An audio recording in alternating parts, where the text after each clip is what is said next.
Hello,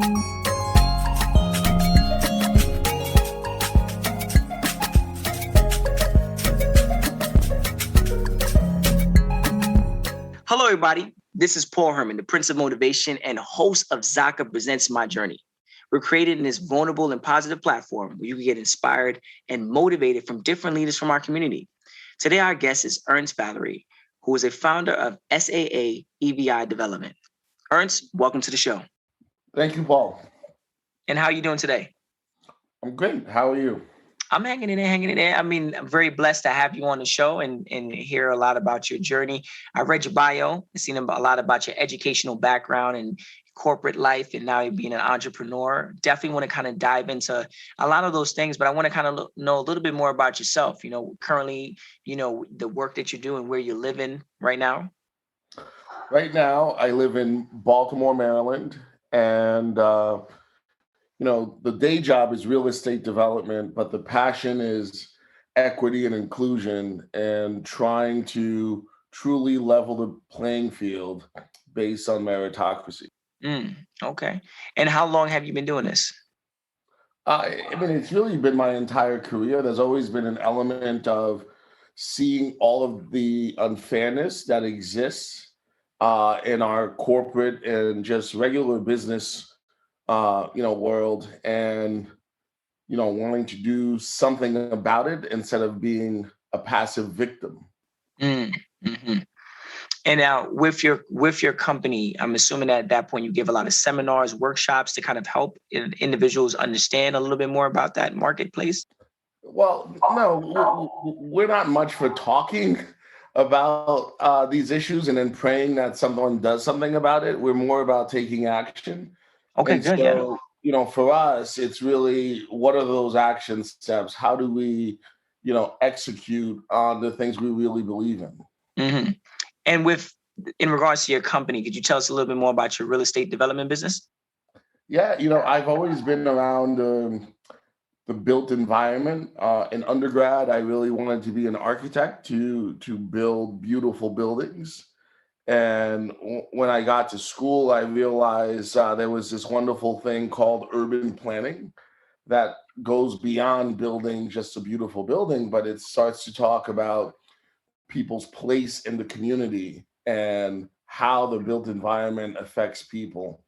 And when you look at it, urban planning, when you start to look at that word urban, most of the top urban cities in America are mostly minority. And most of the planners that I know are not minority.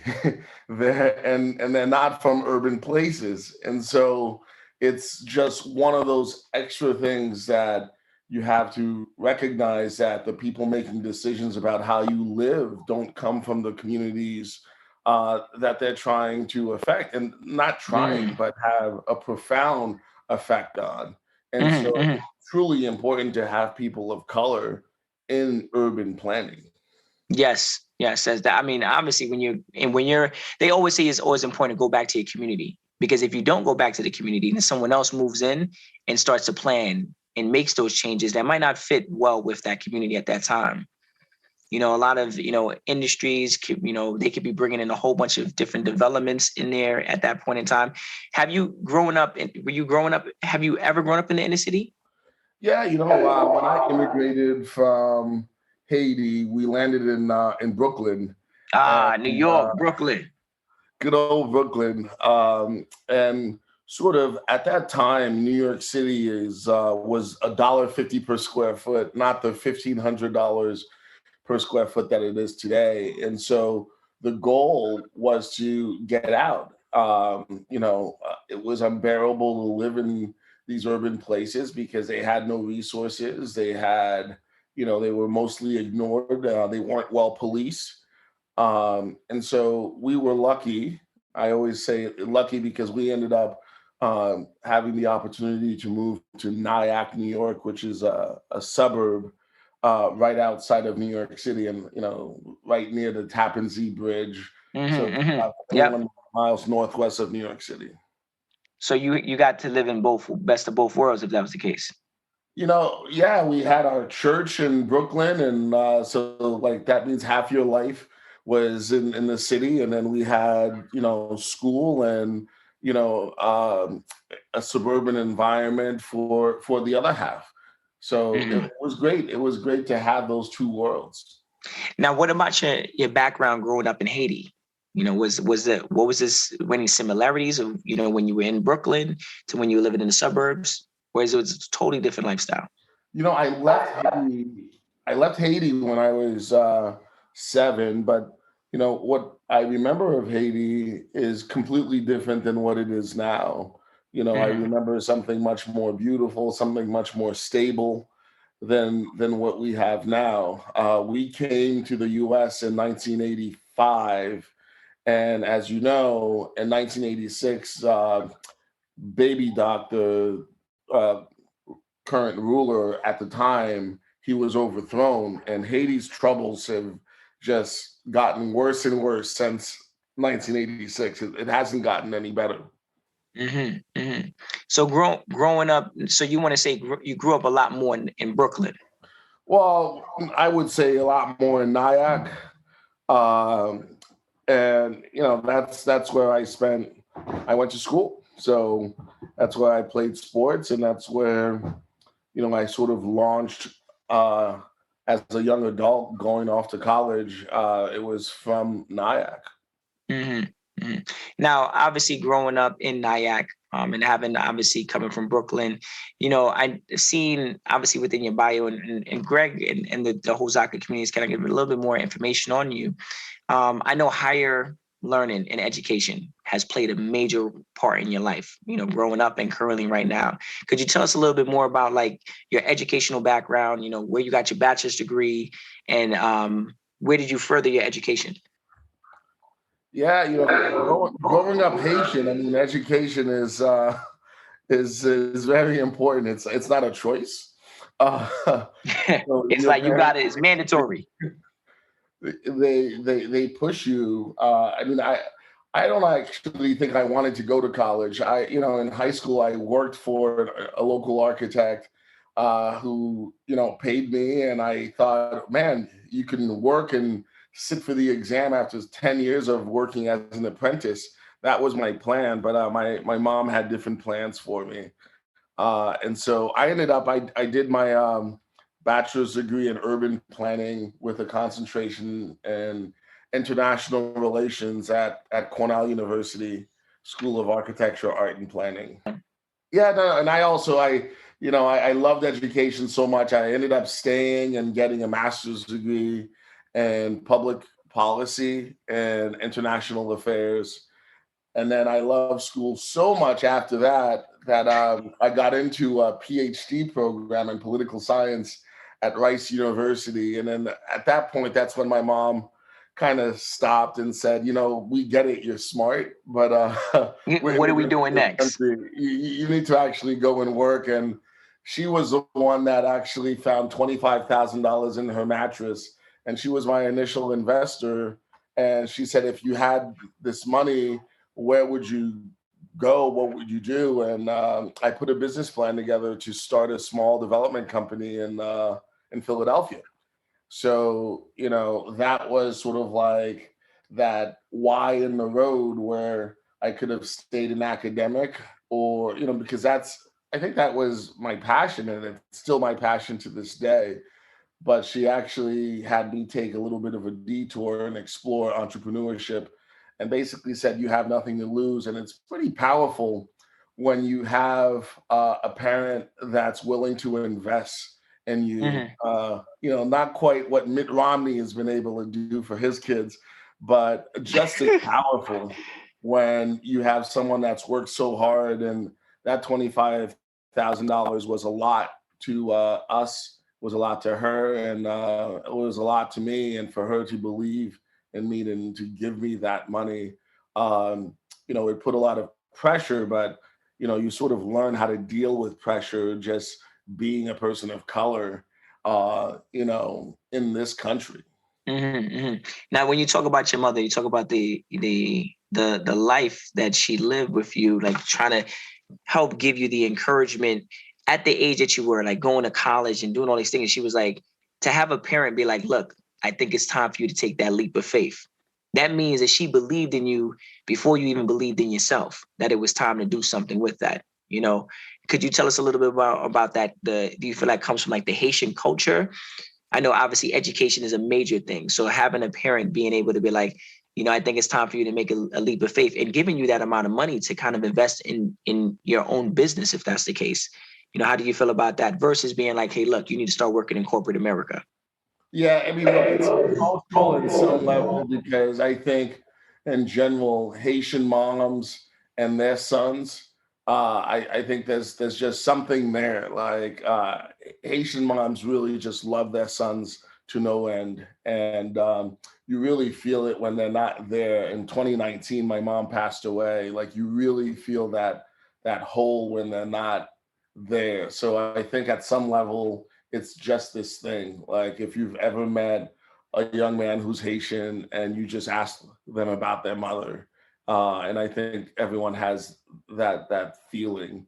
And the other part of it, I think it was just my mom as an individual. She was an entrepreneur at heart, and I feel like this is a woman that could have run circles around, people at Harvard Business School, but was never really given that opportunity because A, she's a woman and, coming from Haiti, that's a very sort of like macho male dominated society where, very intelligent women take a back seat to their husbands. And I feel like she did that and she didn't really need to because she was just so smart. And I think my intelligence is in figuring out how smart my mom was compared to my dad and really following her around and trying to understand how she thinks and how she approached people.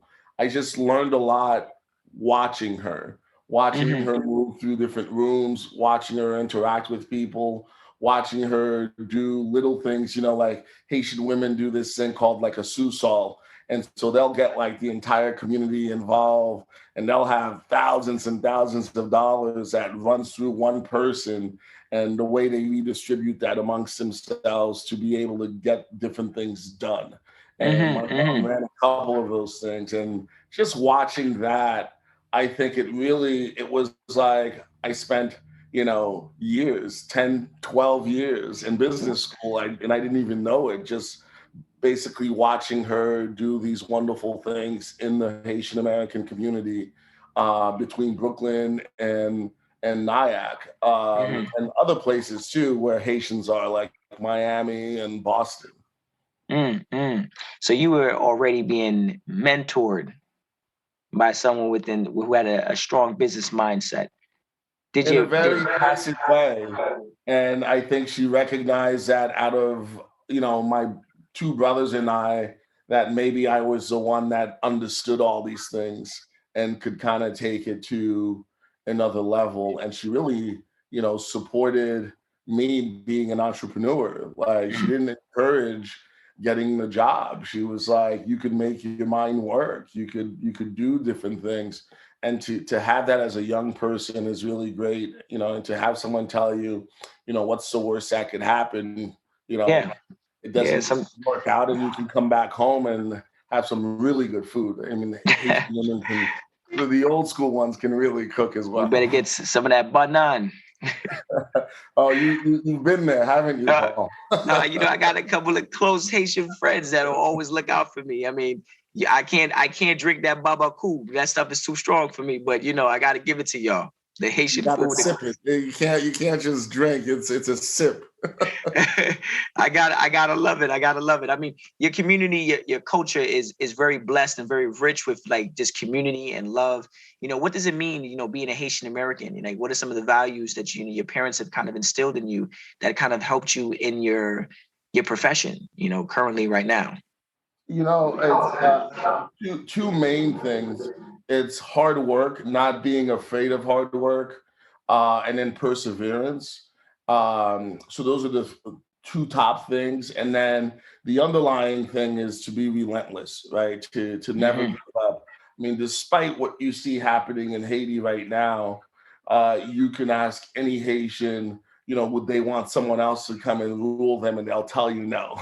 Right? Because ultimately they are a relentless people. And, you know, at the end of the day, like it fits well with capitalism, right? Just willingness to work hard and not be a victim, never choose yourself as a victim, because the world Hmm. tries to make you a victim, you know. And I don't want to get into politics on this radio show because, you know, I'm so torn between politics right now. For the longest time, I saw myself as a Democrat, and then you start to, you know, the Democratic Party starts to reveal itself as the party that really wants you to be dependent on them, right? And like Haitians don't really get down like that. We don't want to be dependent. It's like, if you're really for us, give us opportunity, right? The Hmm. Hmm. Democratic Party doesn't really give people of color opportunity. They give people of color handouts right before the election. And you'll notice they'll go to our communities right before the elections done, and now they're very important people that can't even touch you. And so that doesn't really fall in line with being, you know, Haitian American. And I think that's why it's such a powerful voting bloc in Florida, especially in Miami, because that bloc, you know, you can try to say it's Democrat, but it's not. It's and it should stay independent. And I think all Black people should really reevaluate, you know, their standing in their political parties in their communities, and they should not allow anyone to victimize them, and Hmm. should be, you know, persevere through hard times. And we do that anyway, right? We do that because there's so many, you know, resources that are lacking in our community. And, you know, COVID's highlighted that. And one of the things that COVID highlighted was that we don't have healthcare and hospitals in our community. So, you know, guess how many new hospitals were built in Black communities after this was highlighted? I bet Yeah. zero, right? It's Yeah. just, and the party that really cares about us is in power right now, and they didn't do it. And so there's got to be this next level of thinking, this true capitalist, this truly American way of thinking. I think Haitians are natural Americans because we do have those three values where we're, you know, we're not victims. We're going to work hard. We're going to be relentless and persevere. And, you know, we're not going to let anyone victimize us. Hmm. Hmm. Hmm. Well said. Well said. I want to, when you talked about your education, I want to kind of, and you mentioned some key words. I want to kind of, go back to that. I want to talk about, just when you were at Cornell and Columbia, MIT, how did that help you understand, inclusion in the real world? You know, I love those institutions, but, you know, those institutions, um, it's not about those names. It's about the people you get to meet at those places. And, you know, when I was a research affiliate at MIT's CoLab, which stands for the Community Innovators Lab, and then a fellow there, I got to meet, you know, people of color from all over the world, right? You get to meet, you know, Afro Colombians from Buenaventura. You get to meet, you know, people of color from Brazil. I think what those programs and institutions did was expose me to some wonderful people, and then to also see that there, you know, if we ever kind of got together as people of color, like globally, right? So Mhm. like the next real sort of like, you know, phase to our evolution is when we start to see ourselves as global citizens, not just, well, I've got to conform to these European values, but we already have these Afrocentric values that are innovative and actually, you know, can help advance our cities, our communities, and in our country. And so, you know, going to those places, you know, Columbia is not a thing. Cornell is not a thing. MIT is not a thing. It's but the people at these places, and that's what I focused on. I focused on really, uh, you know, being around deep thinkers and people who had a value system that wanted true meritocracy. Like if you're a true capitalist, you want to find true meritocracy. You want to find genius in every zip code, right? Most people are not true capitalists. Most people, what they'll do is they tip the balance towards their kids, right?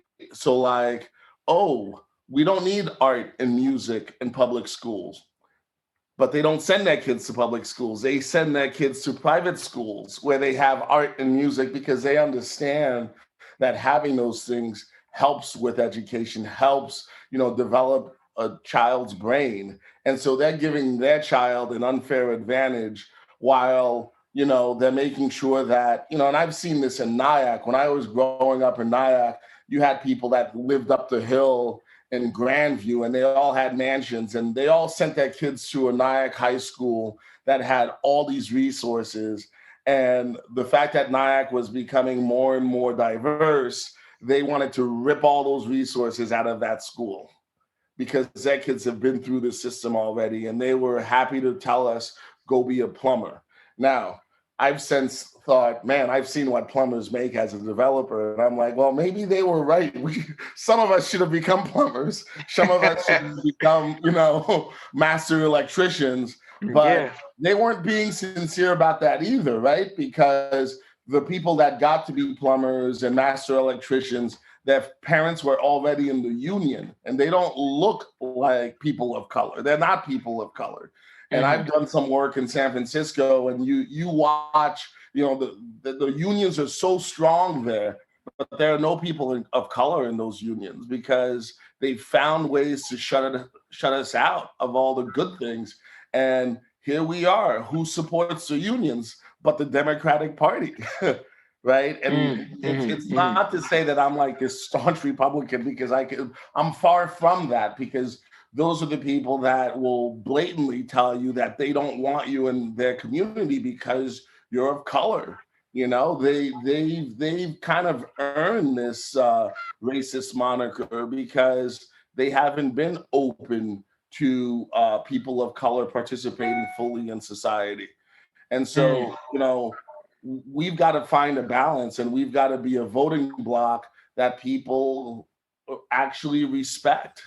Well, one of the biggest things, we got to educate ourselves. And I feel like you've done a phenomenal job in regards to educating yourself, which makes you a lot more knowledgeable when making these decisions. And when someone tells you something for the first time, it's not like you just believe it. You actually have some backing on your own to kind of help you make a decision on whether or not you're going to go either left, right, or kind of stay in the middle or neutral.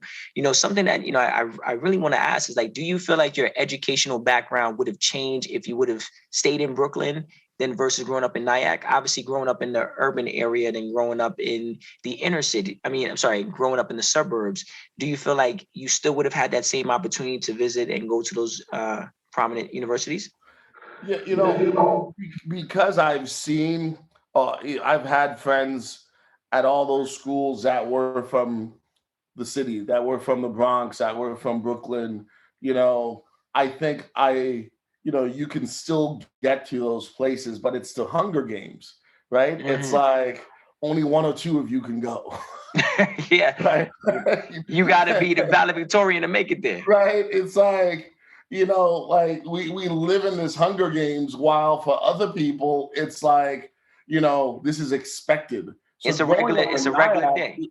We graduated 98% of our class, and 92% went to college.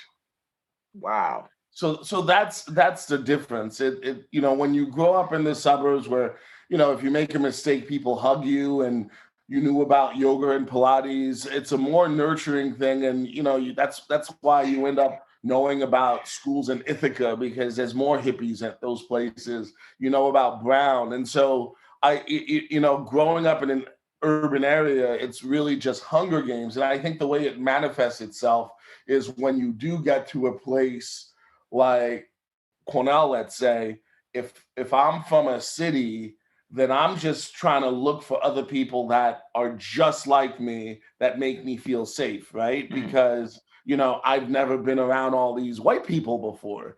As opposed to being from the suburbs, it's like, well, I've been around these people before and I could network more broadly. I don't know if that's making any sense. No, it I does. just feel like It a lot does. of my urban friends from college, they really just network within that urban, Yeah, network, they stayed as within the opposed inner to city. having a broader network. I mean, like I had friends from more than like 50 different countries. I have like 116 couches around the country I could sleep on because of having that NIAC base. NIAC is an international place, right? 17, 18 different languages spoken at my high school when I graduated. So that's different than growing up in the Bronx where there's like two languages spoken, right? Yeah, Maybe yeah. three. And at the end of the day, I think it allowed me to have a broader network and to be open to something more than just, this urban experience. So I think that's the difference. I think, like I said, genius exists in every zip code. And I know a lot of my friends from like the Bronx and Brooklyn or Philly, they're geniuses, right? But the the baggage they carried, the therapy they needed in college was to be around people that had that same experience because they had never seen anything beyond that, right? So it took a little bit longer for them, and by the time they realized they needed to have this broader network, for some of them it was too late. They only had friends that were from Brooklyn. Yeah, no, no, no.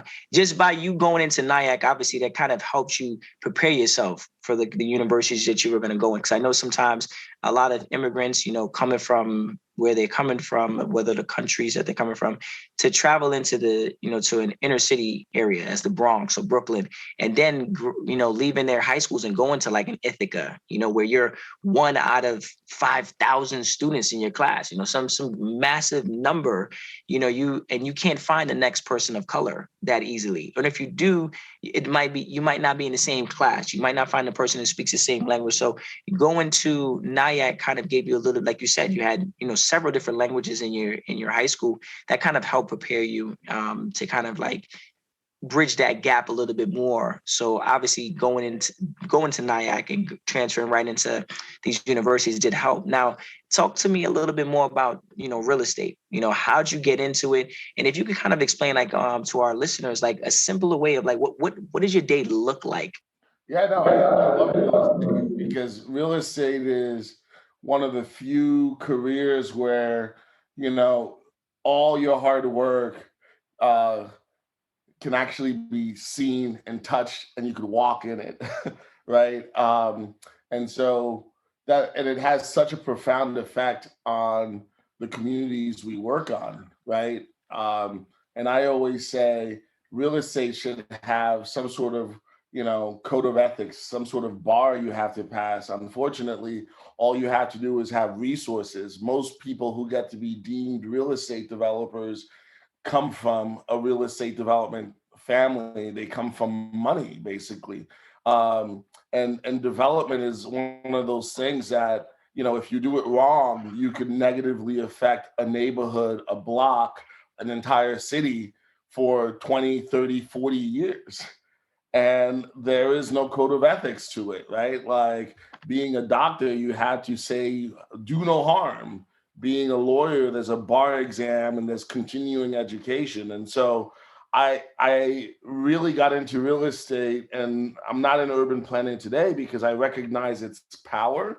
And I recognize that more people of color need to be in real estate so that they can transform their own communities. Because if you allow someone else to come and transfer, or transition your community, that they know nothing of your value system. They're just trying to buy cheap and sell high. And they're trying to, rip you off and buy cheap. And then, if you've ever been to a poor Black community, real estate brokers don't serve those communities. The way things trade in those communities is, on a telephone pole, it says, we buy cash, right? So no Yeah, one's yeah, doing an yeah. appraisal, no one's giving you any value. And to this day, the appraisal community is profoundly racist. They'll walk into a house with someone of color and give it less of a value than when they walk through a house with a white person. right? So these are the things that we deal with every day in real estate. And I've had people who were very intelligent walk into some of the real estate that we've done, and we also, go beyond the physical real estate. We also, execute small businesses in those spaces. So we own a cafe called Milk and Honey Market in Baltimore, and I've had really smart people walk into it, and because it's nice, they're like, well, I thought you said it was Black owned. And not knowing that they're saying something tremendously offensive, because what Yeah. they're saying is for something to be Black owned, it has to be class C or D. It has to be like a barber shop or hair and nail place. And so when you own something that's refined as a Black person, they think, oh my God, how is that Black owned? We own something called Ministry of Brewing. We took an old Catholic church and we turned it into a brewery. And to this day, when people see me as a person of color and connected to owning Ministry of Brewing, they're like, well, do you know how to brew? Do you know how? Like, they start asking me technical questions because they can't believe that a person of color can own something like that. But if it was a white person, that white person doesn't get drilled the same way. That white person is actually not even expected to know how to brew beer, right? Because they're just expected to be people with resources that own things. I had someone trespassing at my property, and when the police came, I said, this person's trespassing. First, they said, the I guess the prosecutor here in Baltimore is not prosecuting trespassing. It's again one of those left trends that somehow Black people don't want policing in their communities anymore. But the police officer asked me for my paperwork, right? I'm like, yeah, I carry my deed with me, and it's like, Don't worry, it's in my wallet. but these are just, it's described as these microaggressions to make you feel as if, you don't belong, and you have to kind of fight those and just keep, persevering. So on a day-to-day basis, our company, SAAEVI, that's me and my business partner, David Alexander, we met at grad school at Columbia. We met doing a competition together. We did the Chase competition to bring more affordable housing to Nyack, New York for first responders, right? Firefighters and, EMS, because they can't afford to live in Nyack any longer. And so, when we met, we come from different worlds. My business partner is sort of like the prototypical person that becomes a real estate developer. They come from a developer family and, only child, lots of resources, and I'm not the prototypical developer. And even in our office building in Miami, when he goes into the office, no one ever stops him because we have a pretty nice office building there. Once in a while when I go in, someone at the security desk will be like, "Hey, Poppy, what are you doing here?" And I'm like, and like the way they say it, it's like, how could you be here? Because it's all these executives in real estate and like that have offices here. And so these are the type of things. And so I deal with those things. And at the end of the day, I kind of stay focused on what we're trying to achieve as a company. We are trying to build a platform that will allow more people of color, more women, more immigrants to have better real estate, right? So like when we build workforce housing, we want to make sure that we recognize those people, and we want to make sure that those buildings are more than just, bricks and mortar for them, that we program those buildings so that their future success is also imagined, like the wraparound services that we have in those buildings.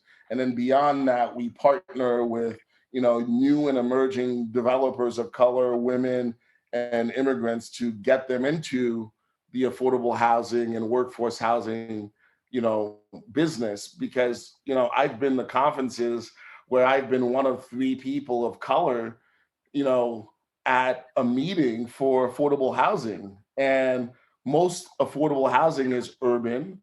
And it's Hmm. most people of color that we're building for, but it's mostly white folks that are doing it. I mean, it's one of these things where they're not coming to save you, because it's actually very lucrative to be an affordable housing developer. It's you don't do it for free, and it's hard work. So you shouldn't do it for free, and we're not ashamed of making money as affordable housing developers. But what I am ashamed of in the industry is the fact that there's only a handful of people of color and immigrants and women that are doing it. And so how do we change that? And so SAAEVI, our company, that's what that platform stands for. And what we've recognized is, it's a long way to get to the point where you can build a 120 unit apartment building. Hmm. So how do you build a bench? And that's why we created the Aequofund.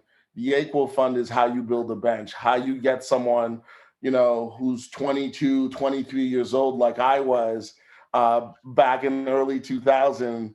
And I wanted to build my first, development. And my mom, Mitt Romneyed me with $25,000 to go and like do something like this. And so we kind of serve as the Mitt Romneys for the next generation of young developers, where we fund them with 100% equity.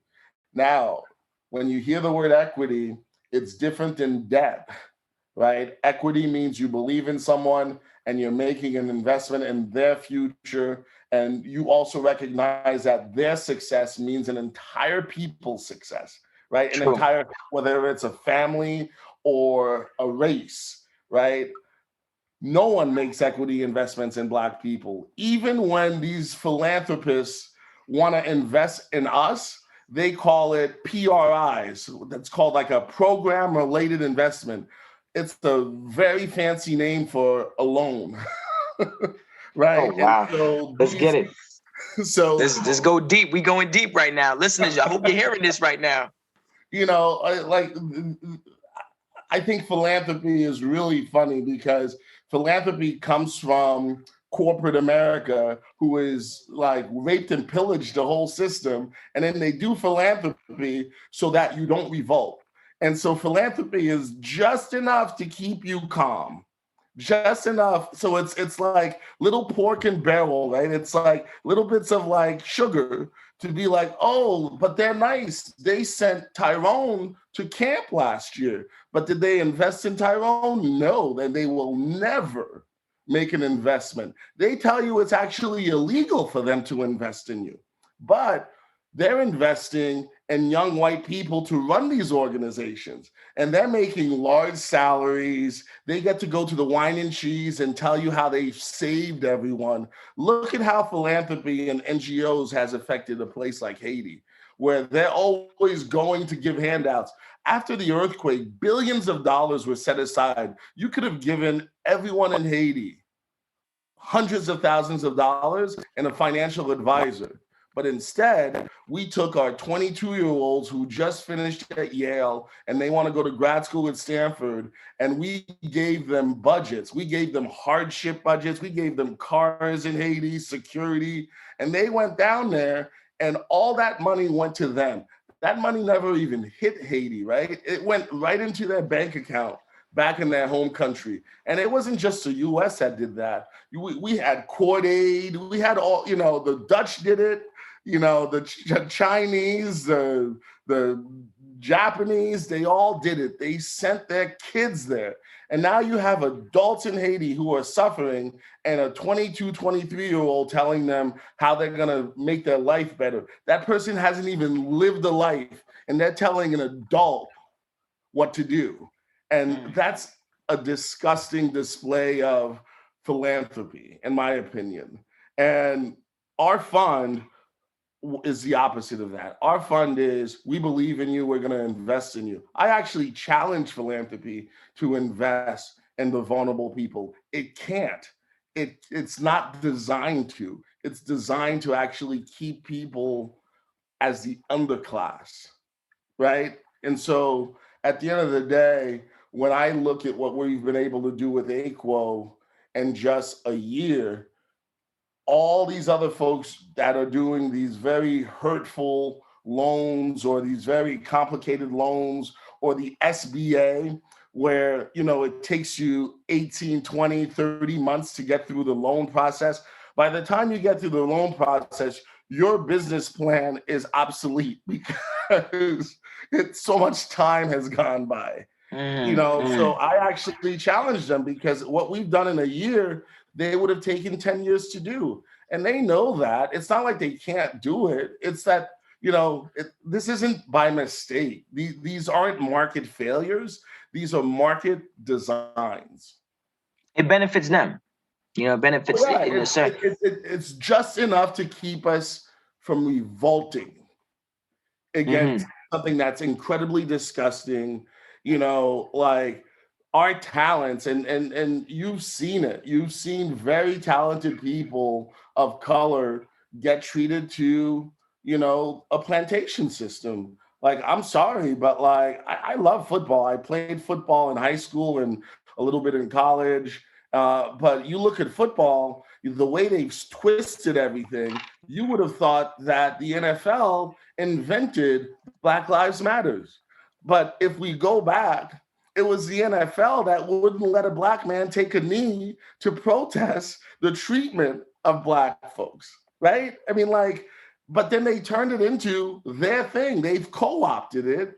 And so they've got little tags on their helmet, like, and then the NBA, we had an owner say, these are like my boys. I own them.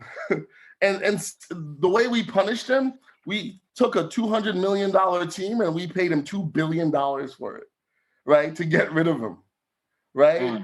And it's still the same thing, right? These unions don't protect black folks, you know? So at the end of the day, it's just really amazing how, you know, for us to like actually get through to where we have a society where, regardless to what Martin Luther King wanted and what people like every day, Martin Luther King, Malcolm X, they started to converge on each other.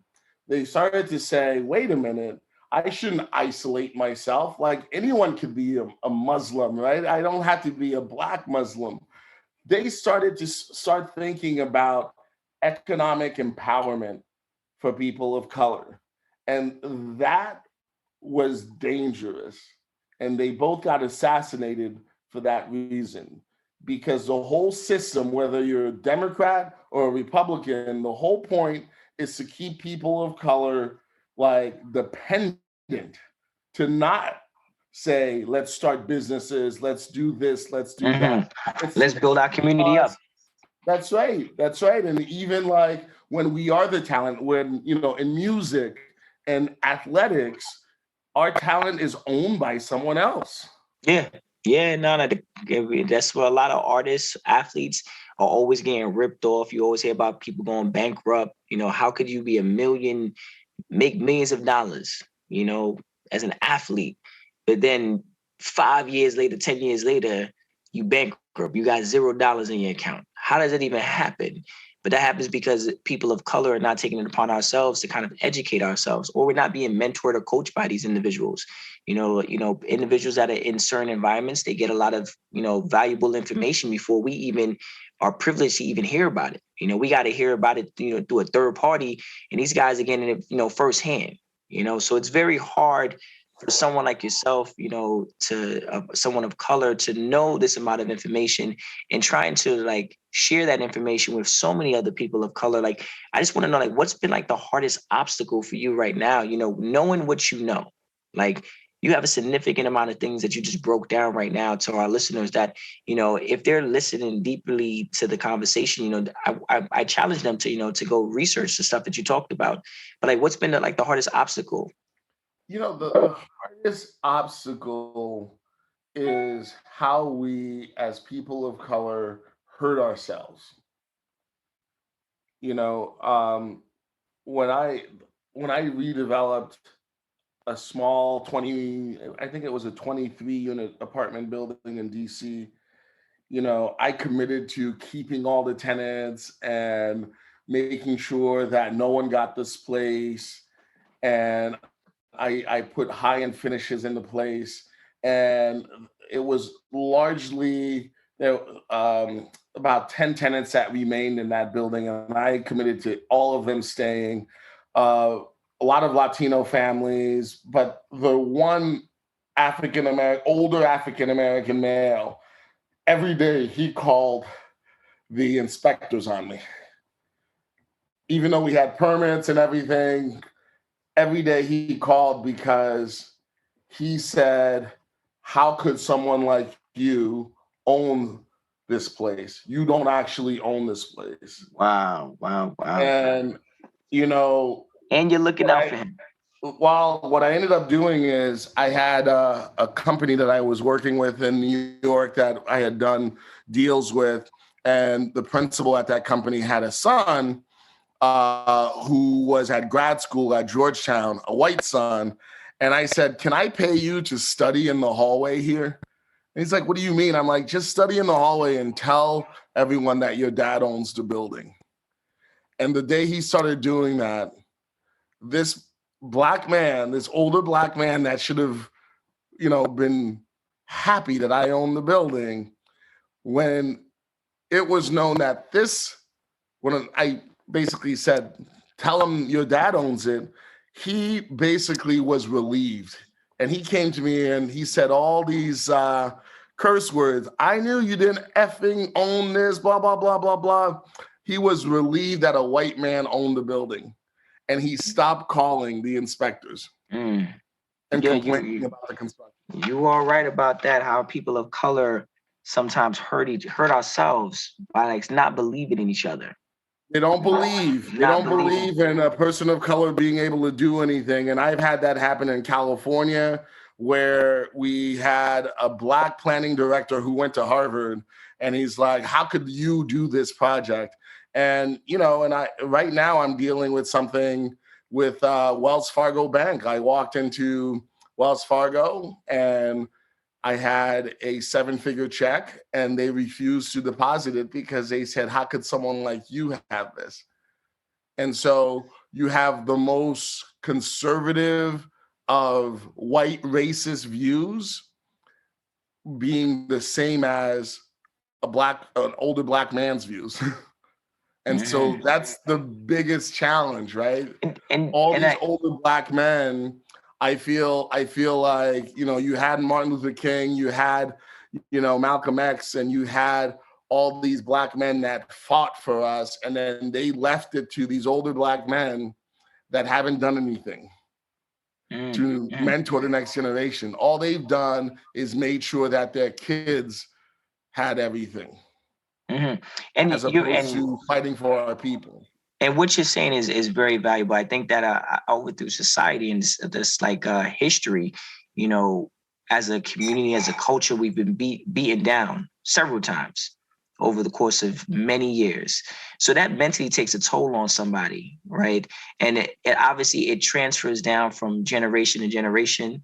And at that point, our people of color then start to say to themselves, maybe I'm not strong enough. Maybe I'm not fast enough. Maybe I'm not educated enough to make this happen. And then, we start to downgrade each other and kind of like belittle what's going on. Someone should be very proud or very happy to see another person of color who owns a property that most likely is going to look out for them, if that was the case, in regards to making sure that the same values and making sure that person is safe. You could, it really is sad to hear a story like that, and I know that you're dealing with that on a regular basis, being, coming from Haiti, being a man of color, having several different, properties, and owning a very well-established business.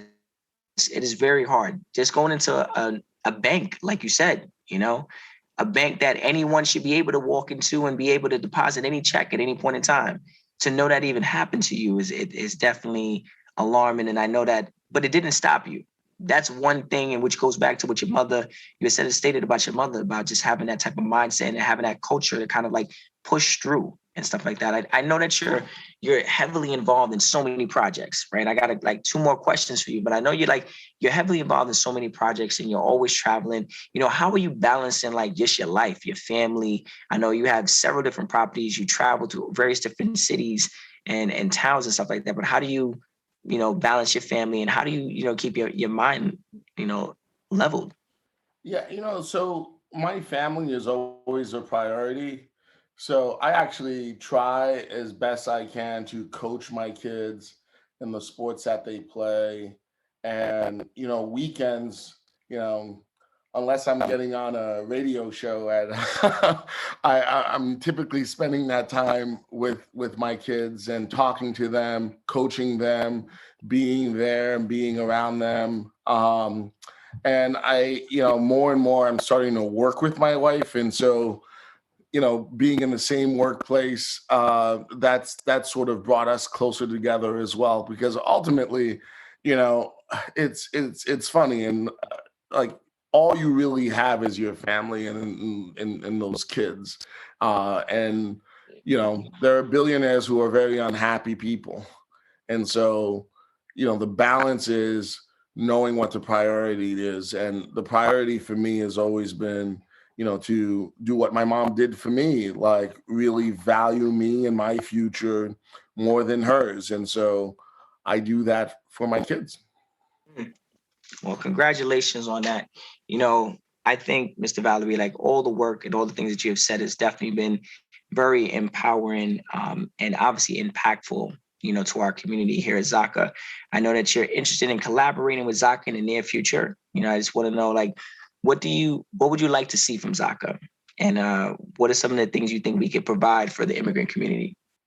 Well, I think Zaka goes beyond the immigrant community. I think Zaka is, that platform that makes people of color and women and immigrants visible, because society, and not just US society, like I've been all over, and like I rather the US than a whole bunch of other places, and probably everywhere else. I know we got some issues over here, but we're gonna hold it down in the US. you know so it's allowing people of color, immigrants and women, to claim their, like, citizenship, right? To Hmm. say, I am an American as well. Like, I think we should all get up and every morning look at the mirror and say, I'm an American. Like, we're not aliens here. Although sometimes they try to call you an alien. Before I became a US citizen, I was an alien, right? So, for me, I'm claiming that I am an American, and that this country was built for me, right? It Yeah. was to allow me to achieve my dreams, and it was built for me to be able to help others achieve their dreams, right? And so I think that's what Zaka means, right? It's to make us visible and to make us citizens just as much as someone who's blonde hair and blue eyes, right? Mm. And for so long, everything in our society has tried to make us feel like we didn't belong and that we were visitors, we were guests.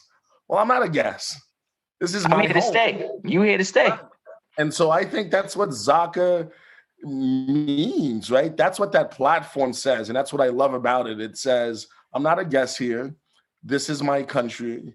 And I am going to affect how my country, treats other people, treats people that look like me. And I'm not going to just sit back and, take what you hand me, right? And that's what philanthropy wants you to do. That's what corporate America wants you to do. Like, when I say corporate America, it's not this nebulous thing. It's those corporations like the NFL. It's those huge corporations that, don't do what they, say. Like, they want you to, like, just listen to what they say, and what they say sounds good, but in their actions there's no dignity. There's no dignity to being an NFL player. There's no dignity to playing basketball, because they just see those folks as commodities, and then they get all shocked, and then they take a black person to defend it.